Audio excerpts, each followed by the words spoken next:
Hello guys, അനിമെന്റോർ സ്റ്റോറീസിന്റെ പുതിയൊരു വീഡിയോയിലേക്ക് എല്ലാവർക്കും സ്വാഗതം. ഈ വീഡിയോയിൽ നമ്മൾ വൺ പീസിന്റെ ചാപ്റ്റർ ആയിട്ടുള്ള 1191 മലയാളം എക്സ്പ്ലനേഷൻ ആണ് ചെയ്യാൻ പോകുന്നത്.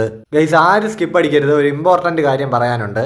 നമ്മൾ ഈ ഓണം ടൈമിൽ അങ്ങനെ ഫൈനലി ഫേസ് റിവീൽ പ്ലസ് ഒരു Q&A വീഡിയോ ചെയ്യാൻ പോവാണ്. സോ നിങ്ങളുടെ ക്വസ്റ്റ്യൻസ് ഒക്കെ നിങ്ങൾ ഒന്നെങ്കിൽ ഇവിടെ കമന്റ് ഇടുക, അല്ലെങ്കിൽ ഞാൻ ഒരു പോസ്റ്റ് ഇട്ടിട്ടുണ്ട്, അതിൽ കമന്റ് ചെയ്യുക. അപ്പോൾ ഓക്കെ, ഇപ്പം തന്നെ കമന്റ് ഇട്ടോ. അടുത്തതായിട്ട് നമുക്ക് കഴിഞ്ഞ വീഡിയോയ്ക്ക് സൂപ്പർ താങ്ക്സ് ചെയ്ത ഒരാളെ മെൻഷൻ ചെയ്യാനുണ്ട്. നമ്മുടെ സബ്സ്ക്രൈബറായിട്ടുള്ള RC സ്പിരിറ്റ് 449 രൂപ സൂപ്പർ താങ്ക്സ് ചെയ്തിട്ടുണ്ടായിരുന്നു. നന്ദിയുണ്ട് ബ്രോ, 1000 നന്ദി ഫോർ ദിസ് ബിഗ് സപ്പോർട്ട്. ഇതേപോലെ തന്നെ നമ്മുടെ എല്ലാ വീഡിയോയ്ക്കും ലൈക്ക്, കമൻറ്റ്, ഷെയർ, ഹൈപ്പ് ഒക്കെ ചെയ്ത് നല്ല സപ്പോർട്ട് തന്ന് കൂടെ നിൽക്കുന്ന എൻ്റെ മറ്റെല്ലാ സബ്സ്ക്രൈബേഴ്സിനും ഒരു വലിയ നന്ദി. നിങ്ങൾ തന്നുകൊണ്ടിരിക്കുന്ന ഈ വലിയ സപ്പോർട്ട് തന്നെയാണ് കറക്റ്റ് ടൈമിന് വൺ പീസ് വീഡിയോസുമായിട്ട് വരാനുള്ള എൻ്റെ ഏറ്റവും വലിയൊരു മോട്ടിവേഷൻ. സോ ഇങ്ങനെ നല്ല സപ്പോർട്ട് തന്ന് എന്നും കൂടെ നിൽക്കുക. അതേപോലെ തന്നെ നമ്മുടെ സബ്സ്ക്രൈബേഴ്സ് 14,000 കഴിഞ്ഞ് ഇപ്പോൾ 15Kയിലേക്ക് പോയിക്കൊണ്ടിരിക്കുന്നു. സോ ഇപ്പോൾ നമ്മുടെ ഈ വീഡിയോ കണ്ടുകൊണ്ടിരിക്കുന്നവരിൽ നമ്മുടെ ചാനൽ ഇനിയും സബ്സ്ക്രൈബ് ചെയ്യാൻ ആരെങ്കിലും ഉണ്ടെങ്കിൽ ഇപ്പം തന്നെ നമ്മുടെ ചാനലും ഒന്ന് സബ്സ്ക്രൈബ് ചെയ്ത് അതേപോലെ തന്നെ നോട്ടിഫിക്കേഷൻസ് കറക്റ്റായിട്ട് വരാൻ വേണ്ടിയിട്ട് ആ ബെല്ലൈക്കണും കൂടെ ഒന്ന് എനേബിൾ ചെയ്തിടാൻ മറക്കണ്ട. അപ്പോൾ അത്രേ ഉള്ളൂ ഗൈസ്. ഇനി ഒട്ടും തന്നെ സമയം കളയാതെ നേരെ നമുക്ക് നമ്മുടെ ചാപ്റ്ററിലേക്ക് കിടക്കാം. ഇപ്പോൾ സ്ട്രോ ഹാറ്റ്സ് ഒക്കെ ഒരു ആഫ്രോ പാർട്ടിയിൽ ഇങ്ങനെ വൈബ് ചെയ്യുന്ന നല്ലൊരു കിടിലൻ കളർ സ്പ്രെഡാണ് നമുക്ക് കിട്ടിയിരിക്കുന്നത്. ലൂഫിക്കും ഫ്രാങ്കിക്കും ജിംബേക്കും ചോപ്പറിനും സാഞ്ചിക്കും ഒക്കെ ആഫ്രോ ഹെയർ സ്റ്റൈലാണ്. അങ്ങനെ ഇപ്പോൾ ചാപ്റ്റർ ആരംഭിക്കുമ്പോൾ നമ്മൾ കാണുന്നത് ഇമുമായിട്ടുള്ള ഫൈറ്റിൽ നല്ലപോലെ പരിക്കേറ്റിട്ട് ആ ഗ്രൗണ്ടിൽ നിന്ന് ഇങ്ങനെ എഴുന്നേക്കാൻ ശ്രമിക്കുന്ന ലൂഫിയെയാണ്. അവനിപ്പോൾ സ്വയം ചോദിക്കുന്നുണ്ട്, ഇത്രയും വലിയ പരിക്കേറ്റിട്ട് ഞാൻ ഇപ്പോഴും എങ്ങനെയായി ജീവിച്ചിരിക്കുന്നത്? ഞാൻ എൻ്റെ ഈ ഗിയർ 5 ഫോമിൽ നിന്ന് നോർമൽ ഫോമിലേക്ക് ഇപ്പോൾ ഷിഫ്റ്റ് ചെയ്താൽ അത് കൂടുതൽ പ്രശ്നമാവത്തേ ഉള്ളൂ എന്നാണ് തോന്നുന്നത്. ഇപ്പം ഇങ്ങനെയൊക്കെ പറഞ്ഞുകൊണ്ട് ഒട്ടും വയ്യാത്ത ആ ലൂഫി ഇങ്ങനെ പതുക്കെ നടന്ന് ഗബാൻ്റെ അടുത്തേക്ക് പോകാൻ ശ്രമിക്കുന്നുണ്ട്. ഓൾഡ് മാൻ എന്നൊക്കെ വിളിച്ചുകൊണ്ട് ഗബാൻ്റെ അടുത്തേക്ക് ചെല്ലുന്നു. ഇപ്പോൾ അവിടെ കിടക്കുന്ന ഗബാൻ പറയുന്നുണ്ട്, അങ്ങനെ എൻ്റെ ഒരു കൈ അങ്ങ് പോയി കിട്ടി. ലൂഫി ഇപ്പോൾ പറയുന്നുണ്ട്, സോറി, എന്നെ പ്രൊട്ടക്റ്റ് ചെയ്യാൻ ശ്രമിച്ചത് കൊണ്ടല്ലേ നിങ്ങൾക്കിപ്പോൾ ഈ അവസ്ഥ വന്നത്. ഗബാൻ ഇപ്പോൾ പറയുന്നുണ്ട്, ചുമ്മാ മണ്ടത്തരം വിളിച്ചു പറയാതെ, ഞാൻ നിനക്ക് വേണ്ടിയൊന്നും അല്ല ഫൈറ്റ് ചെയ്തത്. നിന്നിൽ എനിക്കിപ്പോൾ ഒരു പ്രതീക്ഷയില്ല. നീ എന്നെ ഡിസപ്പോയിന്റ് ചെയ്ത് കളഞ്ഞു. ഞാൻ ഫൈറ്റ് ചെയ്തത് ഈ എൽബാഫിന് വേണ്ടിയിട്ടാണ്. ഇതൊക്കെ പറഞ്ഞിട്ട് ഗബാൻ ഇങ്ങനെ അവിടെ കിടന്നുകൊണ്ട് പറയുന്നുണ്ട്, ഇവിടം കൊണ്ടെല്ലാം അവസാനിക്കാൻ പോവാണോ? ഇനി നമുക്കൊരു പ്രതീക്ഷയ്ക്ക് വകയില്ലേ? ഇപ്പം അവിടെ വീണ്ടും വീണ ലൂഫി ഗബാനോട് ചോദിക്കുന്നുണ്ട്, അല്ല മാവാ, ഇപ്പം നമ്മളോട് ഫൈറ്റ് ചെയ്തവൻ അവൻ ഏതാ? ഇപ്പോൾ ഗബാൻ ഇങ്ങനെ എഴുന്നേറ്റിരുന്നിട്ട് ആ കൈ അറ്റുപോയ ഭാഗത്ത് ഒരു തുണി ഇങ്ങനെ ടൈറ്റിന് കെട്ടിവെക്കുന്നുണ്ട്. എന്നിട്ട് ഗബാൻ ലൂഫിയോട് പറയുന്നു, അവൻ ആരാണെന്ന് ശരിക്കും കൃത്യമായിട്ട് ആർക്കും അറിയില്ല. പക്ഷേ ലിമിറ്റഡ് ആയിട്ടുള്ള വിവരങ്ങൾ കൂട്ടി വായിച്ചു നോക്കുകയാണെങ്കിൽ അവൻ ദൈവത്തെ പോലെ ഒരു എൻറ്റിറ്റിയാണ്. ഈ ലോകം ഭരിക്കുന്ന ഒരു ഭരണാധികാരി എന്നൊക്കെ വേണമെങ്കിൽ പറയാം.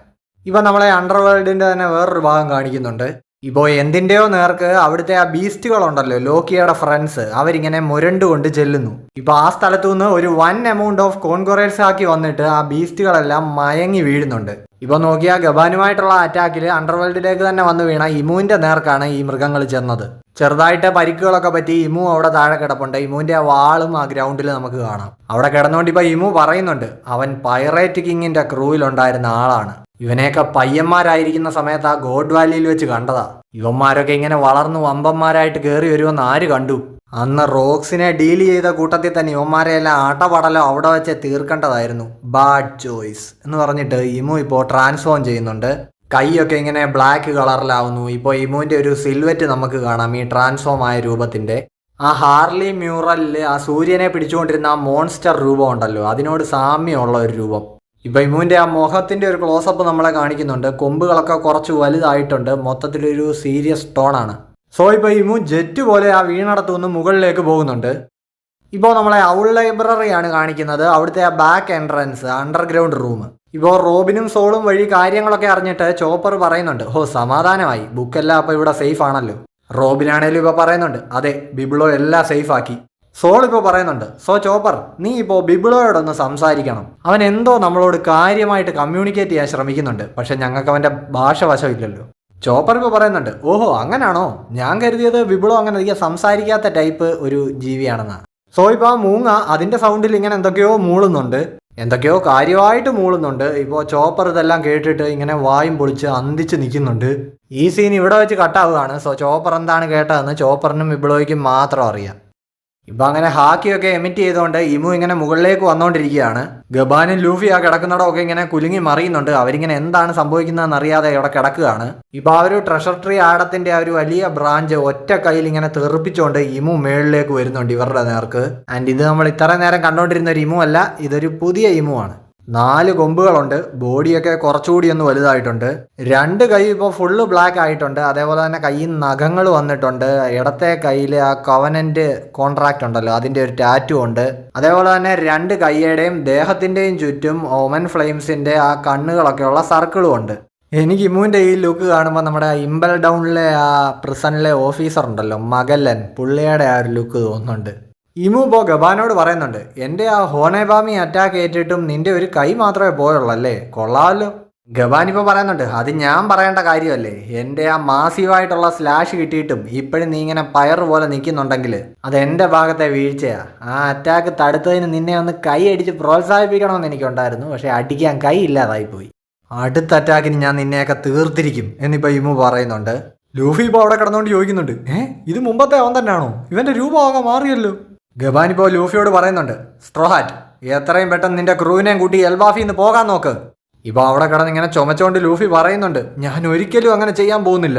ഇപ്പോൾ അവിടെ ഇമുവിനെ നേരിടാനായിട്ട് ഒരു കയ്യിൽ മഴവും പിടിച്ച് നിൽക്കുന്ന ഗബാൻ പറയുന്നുണ്ട്, എടാ ഞാൻ പറയുന്ന ഒന്ന് മനസ്സിലാക്ക്, ഇപ്പോഴേ നീ പാതി ചത്ത അവസ്ഥയില്ല, സോ നിനക്ക് ഇവിടെ നിന്ന് ഫൈറ്റ് ചെയ്യാൻ പറ്റില്ല. ലൂഫി ഇപ്പോൾ വിളിച്ചു ചോദിക്കുന്നുണ്ട്, അപ്പൊ നിങ്ങളുടെ കാര്യമോ കളവാ, ഈ അവസ്ഥയിൽ നിങ്ങൾ എങ്ങനെ ഫൈറ്റ് ചെയ്യാനാ? ഇമു ഇപ്പോൾ ഹോണേബാമി എന്ന് പറയുന്ന സോഡ് കൊണ്ട് ലൂഫിക്കും ഗബാനും നേരെ അടുത്തൊരു അറ്റാക്ക് ചെയ്യാനായിട്ട് വരുന്നുണ്ട്. ഗബാൻ ഇപ്പോൾ ഒറ്റ കൈ കൊണ്ട് അത് തടുക്കാനായിട്ട് ഇങ്ങനെ ഒരുങ്ങി നിൽക്കുകയാണ്. ഇപ്പൊ ലൂഫിക്ക് അറിയാം ഗബാന്റെ ഈ അവസ്ഥയിൽ അത് ഇമ്പോസിബിൾ ആണെന്ന്. അവനിപ്പോൾ വിളിച്ചു പറയുന്നുണ്ട്, ഓൾഡ് മാൻ ആ അറ്റാക്കിൽ നിന്ന് ഒഴിഞ്ഞു മാറുന്നു. സോ ഇപ്പൊ ആരോ ഇങ്ങോട്ടേക്ക് ഓടി വരുന്നത് നമുക്ക് കാണാം. ഇപ്പം ഈ കാൽപെരുമാറ്റം കേട്ടിട്ട് ആരാണ് ഈ ഓടി വരുന്നതെന്ന് അങ്ങോട്ട് നോക്കിയപ്പോൾ തന്നെ ഇമുവിന് ഓടി വന്ന ഹാജറുദ്ദീൻ്റെ ഒരു പഞ്ച് കിട്ടിയിട്ടുണ്ട്. ഗൺഗിനിർ എന്ന് പറയുന്ന അറ്റാക്ക്. ഡ്രസ് റോസയിലെ ആ കൊളോസിയം ഫൈറ്റിൽ ഹാജറുദ്ദീൻ ഈ ഒരു പഞ്ച് ഉപയോഗിച്ചിട്ടുണ്ടായിരുന്നു. ലൂഫി ആണെങ്കിലും ഇപ്പോൾ ഹാജറുദ്ദീൻ ഇങ്ങനെ വിളിക്കുന്നുണ്ട്. ഇപ്പം ഇമുവിൻ്റെ മോന്ത തന്നെ ഇടിച്ച് ചളുക്കി അവനെ തെറിപ്പിക്കാനായിട്ട് മാക്സിമം ശക്തിയിൽ ഹാജറുദ്ദീൻ ആ പഞ്ച് ചെയ്തതാണ്. ഇപ്പം ഇമു തെറിച്ചു പോകുന്നതിന് മുന്നേ ആ ടോക്കിംഗ് ഫ്ലെയിംസ് ഹാജറുദ്ദീന് നേരെ കൈകൊണ്ട് ഷൂട്ട് ചെയ്യാനായിട്ട് തുടങ്ങുന്നുണ്ട്. സോ ഇപ്പോൾ ഇമു ജെറ്റ് പോലെ തെറിച്ച് ദൂരേക്ക് പോയിട്ടുണ്ട്. പക്ഷേ ആ ടോക്കിംഗ് ഫ്ലെയിംസ് ആ ബോംബുകൾ ഹാജറുദ്ദീന് നേരെ വരുന്നു. ഇമു ഇപ്പോൾ തെറിച്ചു പോയി ആ ആദം ട്രീയിൽ ക്രാഷ് ആവുന്നു. അതേപോലെ തന്നെ ഇവിടെ ഹാജറുദ്ദീൻ്റെ അവിടെ ബോംബും പൊട്ടുന്നു. ഇമു ഇപ്പോൾ ആ ആദം ട്രീയുടെ തടി ഇടിച്ച് തുളച്ച് അകത്തേക്ക് കയറി കിടക്കുന്നത് കാണാം. ഇപ്പോൾ ഹാജറുദ്ദീൻ ഇമുവിൻ്റെ ആ ബോംബ് അറ്റാക്ക് ഷീൽഡ് വെച്ചിട്ട് തടഞ്ഞിട്ടുണ്ടായിരുന്നു. സോ ആ ഷീൽഡ് ബ്രേക്കായി പോയി. ഹാജറുദ്ദീന് പ്രശ്നങ്ങളൊന്നും പറ്റിയില്ല. ഹാജറുദ്ദീൻ ഇപ്പോൾ പറയുന്നുണ്ട്, നീ എന്നെ വെസ്റ്റേൺ വില്ലേജ് വെച്ച് ഈ ബോംബ് വെച്ചൊരു പൂശി 2 തവണ നിനക്ക് എന്നെ അങ്ങനെ ഒപ്പിക്കാൻ പറ്റൂല. ഇപ്പോൾ ഗബാൻ്റെയൊക്കെ ഈ അവസ്ഥ കണ്ടിട്ട് അവിടെ ഇരുന്നുകൊണ്ട് ഹാജറുദ്ദീൻ ചോദിക്കുന്നുണ്ട്, യാസാൻ ഇതെങ്ങനെ സംഭവിച്ചു, എനിക്കിത് വിശ്വസിക്കാനേ പറ്റുന്നില്ല, നിങ്ങളുടെ കൈ അറ്റുപോയോ? ഗബാൻ ഇപ്പോൾ പറയുന്നുണ്ട്, കറക്റ്റ് സമയത്താണ് നീ വന്ന് എന്നെ രക്ഷിച്ചത്, താങ്ക്സ് ഹാജറുദ്ദീൻ. പക്ഷെ നമ്മളുടെ എതിരാളി അവൻ നിസ്സാരക്കാരനല്ല, അവൻ ഇമ്മോർട്ടലാണ്. ജയിക്കാൻ തൽക്കാലം നമ്മളുടെ മുന്നിൽ വഴികളൊന്നും ഞാൻ കാണുന്നില്ല. സോ നീ എത്രയും പെട്ടെന്ന് സ്ട്രോഹാറ്റ് ലൂഫിയെ ഇവിടുന്ന് മാറ്റണം. സോ ഇപ്പോൾ ഹാജറുദ്ദീൻ ലൂഫിയെ കൺവിൻസ് ചെയ്യാനായിട്ട് ഇങ്ങനെ സ്ട്രോഹാറ്റ് എന്ന് വിളിക്കുന്നുണ്ട്. ഇപ്പോൾ ലൂഫി അവിടെ കിടന്നുകൊണ്ട് പറയുന്നുണ്ട്, നിങ്ങൾ ചുമ്മാ ആവശ്യമില്ലാത്ത കാര്യങ്ങൾ ചെയ്യരുത്, ഞാൻ ഇവിടുന്ന് ഓടി ഒളിക്കാൻ പോകുന്നില്ല. ഗബാൻ ഇപ്പോൾ വീണ്ടും പറയുന്നുണ്ട്, എടാ ഞാൻ പറയുന്ന ഒന്ന് കേക്ക്, ഇത്രയും പരിക്ക് പറ്റിക്കിടക്കുന്ന നീ ഇവിടെ കിടന്ന് എന്ത് ചെയ്യാനാ?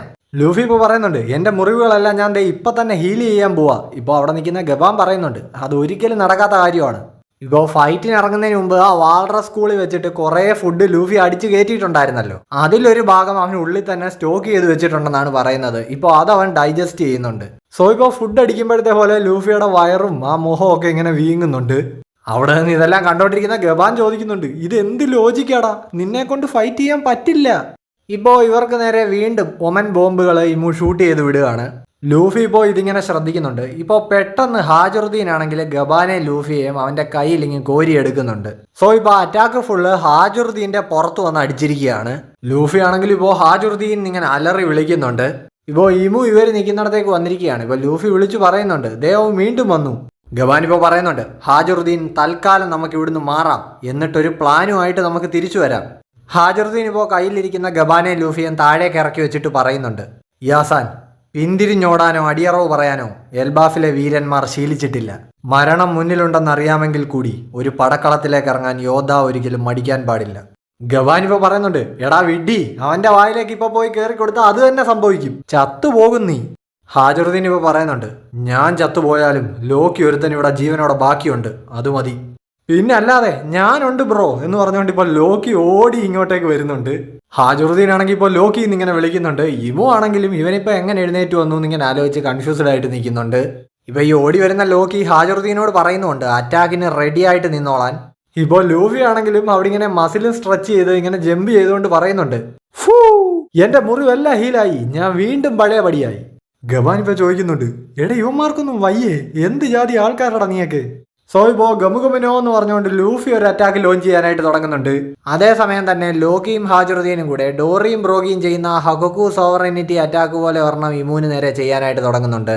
സോ അങ്ങനെ ഇവരുടെ 3 പേരുടെയും കൂടെ ഒരു കോംബോ അറ്റാക്ക് ഇമൂന് നേരെ ചെന്ന് വീണിരിക്കുകയാണ്. ട്രിപ്പിൾ ജനറൽ ഗൊക്കോക്കു സോവറിനിറ്റി, അതായത് റോറിംഗ് നേഷൻ. അപ്പോൾ ഇമൂന് നേർക്കുള്ള ഇവരുടെ ഈ തിരിച്ചടി കാണിച്ചുകൊണ്ട് നമ്മളുടെ ഈ ചാപ്റ്റർ ഇവിടെ അവസാനിച്ചിരിക്കുകയാണ്. നല്ലൊരു ചാപ്റ്റർ ആയിരുന്നു. പിന്നെ വിഷമം എന്താണെന്ന് വെച്ച് കഴിഞ്ഞാൽ അടുത്ത ആഴ്ച വീണ്ടും ഒരു ബ്രേക്ക് ഉണ്ട്. സോ ഗൈസ്, അപ്പോൾ വീഡിയോയുടെ സ്റ്റാർട്ടിങ്ങിൽ പറഞ്ഞ പോലെ Q&Aയിൽ ഇതുവരെയും ചോദ്യമൊന്നും ചോദിച്ചിട്ടില്ലാത്ത ആൾക്കാർ ഇപ്പം തന്നെ ആ പോസ്റ്റിൻ്റെ താഴെ പോയി കമൻറ്റ് ഇട്ടു. അപ്പോൾ എല്ലാവർക്കും അഡ്വാൻസ് ഹാപ്പി ഓണം. അടുത്ത ആഴ്ച പുതിയൊരു ചാപ്റ്ററുമായിട്ട് കാണുന്നവരേക്കും എല്ലാവർക്കും ബൈ ബൈ.